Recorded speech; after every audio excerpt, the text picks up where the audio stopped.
Maulan na hapon. Ayan. Ayan ang ating mga little friends. Oh, dalawa lang sila kasi maulan kasi. Ayan. Sige, mag-share na lang kayo dyan. May ulam pa yan, may kanin pa yan. Tingnan yung dalawa. Magtikling-tikling. Ayan.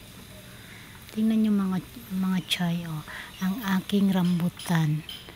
Pero hindi man lang kami makatikim nito. Ang daming bunga. Ayan na, nakaabang na yung mga parrot dito. Yung mga malalaking ano. Ayan. Punta tayo dito.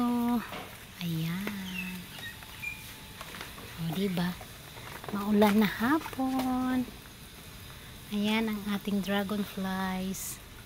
Anong pangalan yan? Ayan. Maganda sana mag-garden, no? Kaso maulan. Ayan. Si Marias at si Maridios at saka si Martis ay nandiyan. Naligo na naman sa ulan. Ayan ang aking anong tawag niya ng kahoy na yan? Uy. Nandyan si Little Paypay. Nagtatahol. Sa kabilang bahay. Ayan. Ang ganda ng aking grass ngayon kasi nga, 'di ba? Green na green. Nagcutting grass ako nakaraan. Pero kulang pa to kasi yung ano ko, madali lang maubos yung ano niya, charger niya. Ayan. Ayan ang aking organic na orchid. May organic ko pala na orchids. Ayan natin, tingnan natin sila doon. Balik tayo doon. Kasi baka nandiyan na sila. Ang aking papaya. Ang aking avocado. Pero pangit ang ano ng avocado ko, tubo.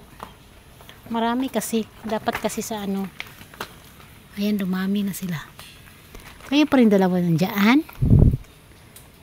Oo, hindi kayo magkagrupo, no? Bakit ayaw mong palapitin yan? Ito talaga. Oh, kahit talaga. Ayan, marami na sila. Nakaamoy na sila na may pagkain. O, sige, ayan ang bayabas ko. May bunga na. Ayan, oh, nakikita niyo ba yan? Ayan, oh. Pero ang mga little friends lang natin makakain yan. Pero okay lang. Kasi tayong mga human, makakain naman tayo eh. Pero sila baka wawa. Ayan, lumami na sila. Oh, talagang ayaw. Dalawa lang talaga sila. Oh, sinusundan niya pa. Ay! Why you so giddy? Huwag ka namang maging giddy. Ay, why you so greedy, ah? For everybody yan. Ayan, ang dami.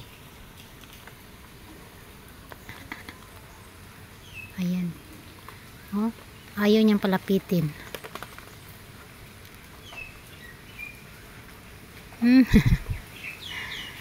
Okay.